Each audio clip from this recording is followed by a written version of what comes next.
Hello welcome to cook with Rini. ഇന്ന് നല്ല tasty ആയിട്ടുള്ളൊരു പൈനാപ്പിൾ കേക്കിൻ്റെ റെസിപ്പിയാണ്. ഫ്രഷ് പൈനാപ്പിൾ ജ്യൂസ് ഉപയോഗിച്ചിട്ടാണ് ഞാനിവിടെ പൈനാപ്പിൾ കേക്ക് തയ്യാറാക്കുന്നത്. നല്ല സോഫ്റ്റ് ആൻഡ് സ്പോഞ്ചി ആയിട്ടുള്ളൊരു കേക്കാണ്. പിന്നെ ചെറുതായിട്ടൊന്ന് ഫ്രോസ്റ്റിങ്ങും ചെയ്തിട്ടുണ്ട്. ആദ്യം തന്നെ നമുക്ക് പൈനാപ്പിൾ കേക്ക് തയ്യാറാക്കാം. അപ്പോൾ കേക്കിന് വേണ്ടിയിട്ടുള്ള ഇൻഗ്രീഡിയൻസ് ആണ് ഈ എടുത്തു വെച്ചിരിക്കുന്നത്. 1.25 കപ്പ് മൈദ, 1 കപ്പ് പഞ്ചസാര പൊടിച്ചത്, 1/4 മുതൽ 1/2 കപ്പ് വരെ പൈനാപ്പിൾ ജ്യൂസ്. ഞാനിവിടെ ഫ്രഷ് പൈനാപ്പിൾ ജ്യൂസ് തന്നെയാണ് എടുത്തിരിക്കുന്നത്. ഇത് 1/4 കപ്പേ ഉള്ളൂ. 1/4 കപ്പ് പാല്, 3/4 കപ്പ് അൺസോൾട്ടഡ് ബട്ടർ, അതായത് ഏകദേശം ഒരു 150 ഗ്രാം അൺസോൾട്ടഡ് ബട്ടർ ഉണ്ട്. ഇത് 3 മീഡിയം സൈസിലുള്ള മുട്ട, 1/4 ടീസ്പൂണോളം നാരങ്ങയുടെ തൊലി ഗ്രേറ്റ് ചെയ്തെടുത്തിട്ടുണ്ട്, 3/4 ടീസ്പൂൺ പൈനാപ്പിൾ എസൻസ്. ഇനി പൈനാപ്പിൾ എസൻസ് ഇല്ലാന്നുണ്ടെന്നുണ്ടെങ്കിൽ കുറച്ച് കൂടുതൽ നാരങ്ങയുടെ തൊലി ഗ്രേറ്റ് ചെയ്തെടുക്കുക. ഏകദേശം ഒരു 1 ടീസ്പൂണോളം വരെ ചേർത്ത് കൊടുക്കാം. പിന്നെ വേണ്ടുന്നത് ബേക്കിംഗ് പൗഡറാണ്, 1.25 ടീസ്പൂൺ ബേക്കിംഗ് പൗഡർ. പിന്നെ ശ്രദ്ധിക്കേണ്ട ഒരു കാര്യം എന്താണെന്ന് വെച്ചാൽ ഈ ഇൻഗ്രീഡിയൻസ് എല്ലാം റൂം ടെമ്പറേച്ചറിൽ ആയിരിക്കണം. ആദ്യം തന്നെ ഈ മൈദയിലേക്ക് 1.25 ടീസ്പൂൺ ബേക്കിംഗ് പൗഡർ ചേർത്ത് കൊടുക്കാം. എന്നിട്ട് സ്പൂണോ അല്ലെങ്കിൽ ഒരു ഫോർക്കോ വിസ്കോ ഏതെങ്കിലും ഉപയോഗിച്ചിട്ട് നന്നായിട്ടൊന്ന് മിക്സ് ചെയ്ത് കൊടുക്കണം. ഇനി 1-2 തവണ ഇതൊന്ന് അരിച്ചെടുക്കണം. ബേക്കിംഗ് പൗഡർ ആ മൈദയുടെ എല്ലാ ഭാഗത്തേക്കും ഈവനായിട്ട് മിക്സായി കിട്ടാൻ വേണ്ടിയിട്ടാണ് നമ്മളിതൊന്ന് അരിച്ചെടുക്കുന്നത്. ഇനി ചെയ്യേണ്ടത് ഒരു ബൗളിലേക്ക് നമ്മൾ എടുത്തു വെച്ചിരിക്കുന്ന ബട്ടർ ഇട്ട് കൊടുക്കുക. അതിൻ്റെ കൂടെ തന്നെ പഞ്ചസാര പൊടിച്ചതും കൂടെ ചേർത്ത് നല്ല ക്രീമി ആയി കിട്ടുന്നിടം വരെ നന്നായിട്ടൊന്ന് ബീറ്റ് ചെയ്തെടുക്കണം. ഇനി ഇതിലേക്ക് മുട്ട ഓരോന്നായിട്ട് ചേർത്ത് കൊടുത്തിട്ട് നന്നായിട്ട് ബീറ്റ് ചെയ്തെടുക്കുക. അതായത് ഒരു മുട്ട ചേർക്കുക, ഒന്ന് നന്നായിട്ട് ബീറ്റ് ചെയ്ത് യോജിപ്പിച്ചതിന് ശേഷം അടുത്ത മുട്ട ചേർക്കുക. അങ്ങനെ 3 മുട്ടയും ചേർത്ത് കൊടുക്കുക.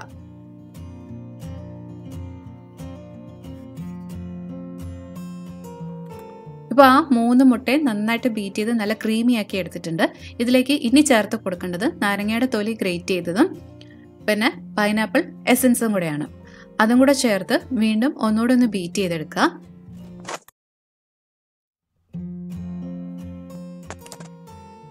ഇതിലേക്ക് ഇനി പൈനാപ്പിൾ ജ്യൂസും കൂടെ ചേർത്ത് ജസ്റ്റ് ഒന്ന് മിക്സ് ആയി കിട്ടാൻ വേണ്ടിയിട്ട് മാത്രം ഒന്നുകൂടെ ഒന്ന് ബീറ്റ് ചെയ്തെടുക്കുക. പൈനാപ്പിൾ ജ്യൂസ് ചേർത്തിട്ട് ബീറ്റ് ചെയ്യുമ്പോൾ ചിലപ്പോൾ ഒന്ന് കേർഡിലായി നിൽക്കും. അത് കാര്യമാക്കണ്ട. നമ്മൾ മൈദ ഇതിലേക്ക് ചേർക്കുമ്പോഴത്തേക്കും നമ്മുടെ ബാറ്റർ ഓക്കെ ആയിക്കോളും.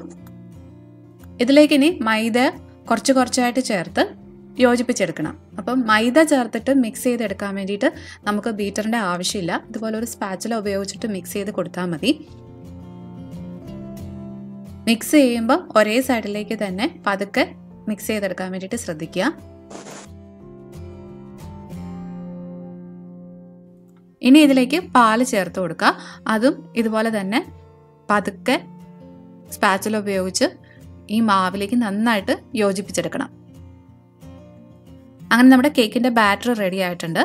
ശ്രദ്ധിച്ചാൽ അറിയാം, കുറച്ച് തിക്കായിട്ടുള്ളൊരു ബാറ്ററാണ്. ഇതിനെ നമുക്ക് ബേക്കിംഗ് ടിന്നിലേക്ക് മാറ്റാം.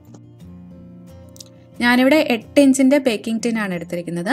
നന്നായിട്ട് ബട്ടർ തടവിയതിന് ശേഷം ഇതുപോലെ ബട്ടർ പേപ്പർ വെച്ച് കൊടുത്തിരിക്കുന്നതാണ്. ഇനി ഈ കേക്ക് ബാറ്റർ എല്ലായിടത്തേക്കും ഒന്ന് അതുപോലെ സ്പാച്ചിൽ ഉപയോഗിച്ചൊന്ന് സ്പ്രെഡ് ചെയ്ത് കൊടുക്കാം. ഇത് ഞാൻ ഓവനിൽ വെച്ചിട്ടാണ് ചെയ്യുന്നത്. അപ്പം 180 ഡിഗ്രിയിൽ 10 മിനിറ്റ് ഞാൻ ഓവൻ പ്രീഹീറ്റ് ചെയ്യാൻ വേണ്ടിയിട്ട് വെച്ചിരുന്നു. പ്രീഹീറ്റ് ചെയ്തതിന് ശേഷം ഈ കേക്ക് ടിൻ വെച്ച് കൊടുത്ത് ഒരു 50 മിനിറ്റ്സ് ബേക്ക് ചെയ്തെടുക്കണം. എപ്പോഴും പറയാറുള്ളത് പോലെ തന്നെ ഈ 50 മിനിറ്റ്സ് എന്നുള്ളത് നമ്മുടെ ഓവനെയും അതുപോലെ തന്നെ ഈ നമ്മളെടുക്കുന്ന കേക്ക് ടിന്നിൻ്റെ അളവും ഒക്കെ അനുസരിച്ചിട്ട് വ്യത്യാസങ്ങൾ വരും. ഇത് ഓവൻ ഇല്ലാതെയും ചെയ്തെടുക്കാവുന്നതേ ഉള്ളൂ. അപ്പോൾ ഓവൻ ഇല്ലാതെ കേക്ക് ബേക്ക് ചെയ്യുന്ന രീതി ഞാൻ ഇതിനു മുമ്പ് പല റെസിപ്പികളിലായിട്ട് ചെയ്തിട്ടുണ്ട്. അപ്പോൾ ഹോട്ട് മിൽക്ക് കേക്ക് എന്നുള്ള റെസിപ്പിയിൽ അത് ഡീറ്റെയിൽഡ് ആയിട്ട് തന്നെ കാണിച്ചിട്ടുണ്ട്. അപ്പോൾ കാണാത്തവരുണ്ടെന്നുണ്ടെങ്കിൽ അതും ഒന്ന് കണ്ടു നോക്കൂ കേട്ടോ. ഇതിനി 2-3 പ്രാവശ്യം നന്നായിട്ടൊന്ന് ടാപ്പ് ചെയ്ത് കൊടുക്കുക. ഇതിനകത്ത് ആ എയർ ബബിൾസ് ഒക്കെ ഒന്ന് പോകാൻ വേണ്ടിയിട്ടാണ്. അതിനുശേഷം ഇത് നമുക്ക് ഓവനിലേക്ക് വെച്ച് ബേക്ക് ചെയ്തെടുക്കാം. നമ്മുടെ കേക്ക് ഇപ്പം റെഡി ആയിട്ട് വന്നിട്ടുണ്ട്. സ്ക്വയർ ഇൻസേർട്ട് ചെയ്യുമ്പം കണ്ടോ നല്ല ക്ലീൻ ആയിട്ട് തന്നെ വരുന്നുണ്ട്. തൊട്ട് നോക്കിയാലും നല്ല സോഫ്റ്റ് ആയിട്ടാണ് ഇരിക്കുന്നത്. ഇതിനി നന്നായിട്ടൊന്ന് തണുക്കട്ടെ. തണുത്തതിന് ശേഷം നമുക്ക് കുറച്ച് ഫ്രോസ്റ്റിങ്ങും കൂടെ ചെയ്യാം. അപ്പോൾ ഞാനിവിടെ വിപ്ഡ് ക്രീം ഉപയോഗിച്ചിട്ടാണ് ഫ്രോസ്റ്റിംഗ് തയ്യാറാക്കുന്നത്. കേക്ക് ഞാനിപ്പോൾ ഇവിടെ 2ആയിട്ട് ഇതുപോലെ കട്ട് ചെയ്ത് വെച്ചിട്ടുണ്ട്.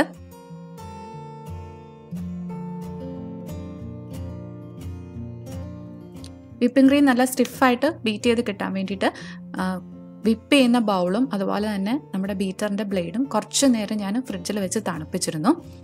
ഇനി ഇതിലേക്ക് 1.5 കപ്പ് വിപ്ഡ് ക്രീമാണ് ഞാൻ ഒഴിച്ചു കൊടുക്കുന്നത്. അതായത് ഏകദേശം ഒരു 360 ml ഉണ്ടാവും.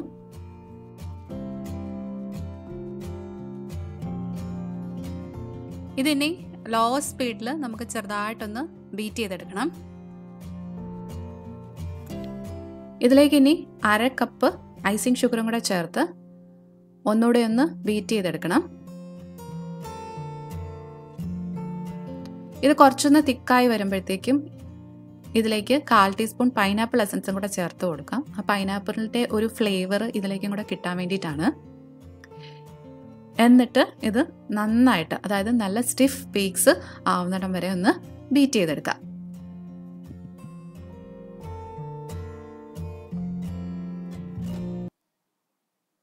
ഇപ്പോൾ കണ്ടോ, നമ്മുടെ വിപ്പിംഗ് ക്രീമൊക്കെ നന്നായിട്ട് വിപ്പ് ചെയ്ത് കിട്ടി, നല്ല സ്റ്റിഫ് പീക്സ് ആയിട്ട് വന്നിട്ടുണ്ട്.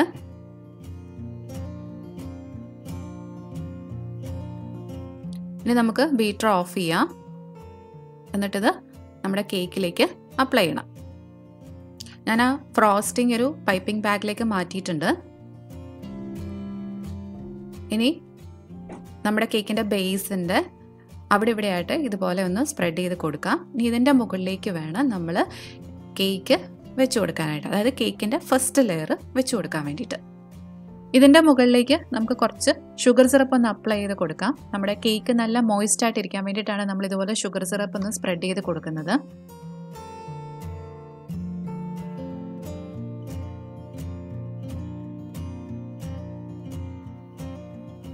ഇനി ഇതിൻ്റെ മുകളിലേക്ക് കുറച്ചുകൂടെ ഫ്രോസ്റ്റിംഗ് വെച്ച് കൊടുക്കുക. ഞാനിപ്പോൾ ഇവിടെ ഒരു തിൻ ലെയർ ഓഫ് ഫ്രോസ്റ്റിംഗ് മാത്രമേ വെച്ച് കൊടുക്കുന്നുള്ളൂ.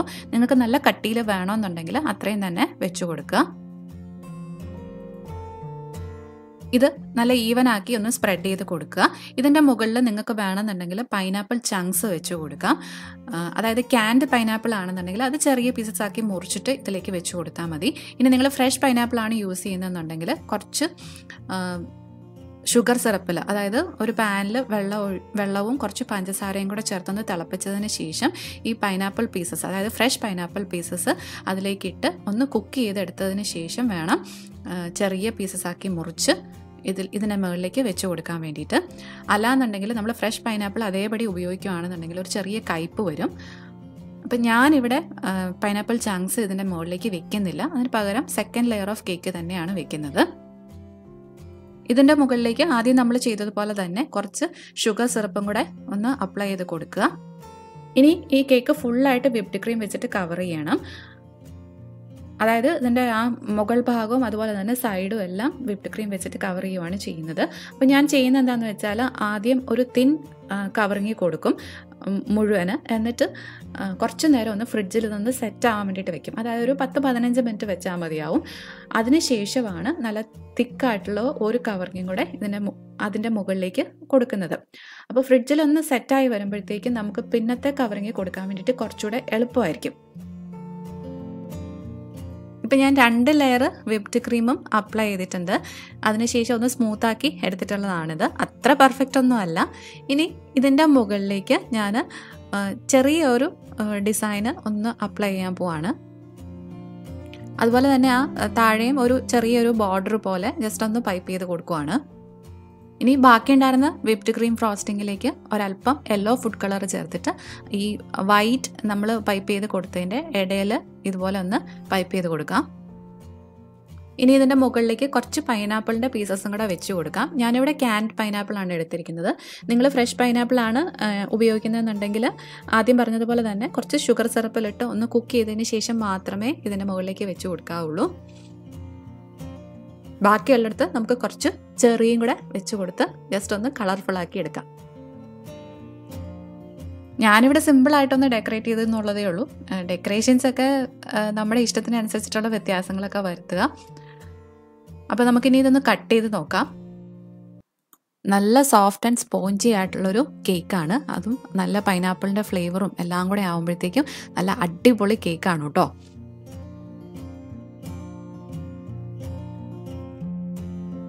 അപ്പോൾ എല്ലാവരും മറക്കാതെ ഈ കേക്ക് ട്രൈ ചെയ്ത് നോക്കുക. ട്രൈ ചെയ്ത് നോക്കിയിട്ട് ഫീഡ്ബാക്സ് ഒക്കെ കമൻസ് ആയിട്ട് അറിയിക്കണം. അപ്പോൾ വീണ്ടും നല്ലൊരു റെസിപ്പി ആയിട്ട് കാണാം. അതുവരെ ബൈ. Thank you.